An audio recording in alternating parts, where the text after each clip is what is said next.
साल 2004 में social worker Karen Davis Saeki house के कर्ज को मिटाने के लिए उस घर को जलाने की कोशिश करती है, मगर वो नाकामयाब रहती है।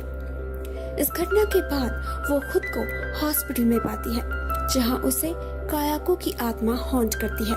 कैरन की छोटी बहन ओब्रे टोक्यो पहुंचती है उसे ले जाने के लिए, मगर जापान के हॉस्पिटल स्टाफ से बातचीत करने में उसे मुश्किल होती है। मगर ईसन नाम के एक जर्नलिस्ट उसकी मदद करता है। ओब्रे कैरन से बात करती है, मगर कैरन पैनिक करने लगती है, जिस वजह से उसे बांध कर रखना पड़ता है। मगर बाद में कायाको की आत्मा कैरन को ओब्रे और ईसन के सामने मार डालती है। ईसन ओब्रे से कहता है कि उसी ने साइकी हाउस में लगी आग से कैरन को बचाया था, और तब से वो साइकी फैमिली मर्डर और उससे जुड़ी घटनाओं पर इन्वेस्टिगेशन कर रहा है। वो दोनों साइकी हाउस जाते हैं कायाको की डायरी को लेने, मगर तोशियो ओब्रे को खींच कर ले जाता है और उसे श्रापित बना देता है। ईसन इस डायरी को उसके एक एसोसिएट के पास ले जाता है, जो उसे एक्सप्लेन करता है कि कायाको की माँ एक इताको थी, जो विजिटर्स के एग्जॉर्सिज्म के बाद उन बुरी आत्माओं को अपनी बेटी को खिला देती थी। ईसन और ओब्रे तय करते हैं कि वो कायाको की माँ से मिलने जाएंगे। ईसन जब साइकी हाउस में ली हुई तस्वीरों को डेवलप करता है, तो उनमें से एक तस्वीर से कायाको निकलकर उसे मार डालती है।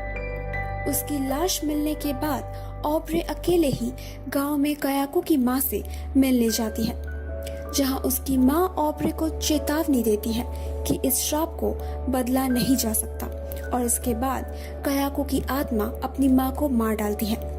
ओब्रे साइकी हाउस में वापस आती है और कैरन की आत्मा को फॉलो करके घर के अंदर जाती है, जहां ताकियो की आत्मा जिस दिन उसे अपने पत्नी के डिसलॉयल्टी के बारे में पता चला उसने क्या किया था, वो ओब्रे को दिखाता है और फिर ओब्रे का गर्दन तोड़कर उसे मार डालता है।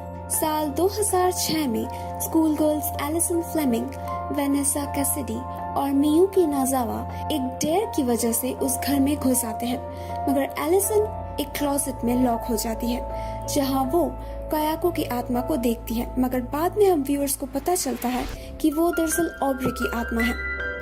हालांकि लड़कियां वहां से भागने में कामयाब हो जाती हैं, पर जब मियुकी और वेनेसा उस श्राप की बलि चढ़ जाते हैं, तो Allison school counsellor Miss Dale से इस कर्ज के बारे में बात करती है।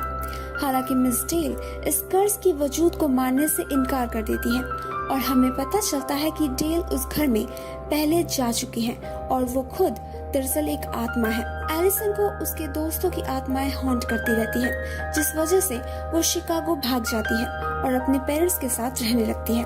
किम्बल फैमिली शिकागो के एक अपार्टमेंट ब्लॉक में शिफ्ट होते हैं। जेक नाम का एक लड़का उस बिल्डिंग में रहने वाले एक स्ट्रेंजर, जो कि अपनी खिड़कियां न्यूज़पेपर से कवर करके रखता है, उसकी वजह से परेशान रहता है। जेक के पिता बिल और सौतेली माँ ट्रिश इस कर्ज के शिकार बन जाते हैं।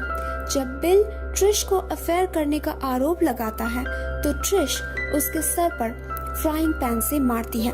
जब जेक और उसकी बहन लेसी स्कूल से वापस आते हैं, तो वो देखते हैं कि उसकी फैमिली मर चुकी है, और जब हुडी पहने हुए उस अजनबी से जेक टकराता है, तो हमें पता चलता है कि वो दरअसल एलिसन है, जो कहती है कि उस श्राप ने उसका यहाँ तक पीछा किया है।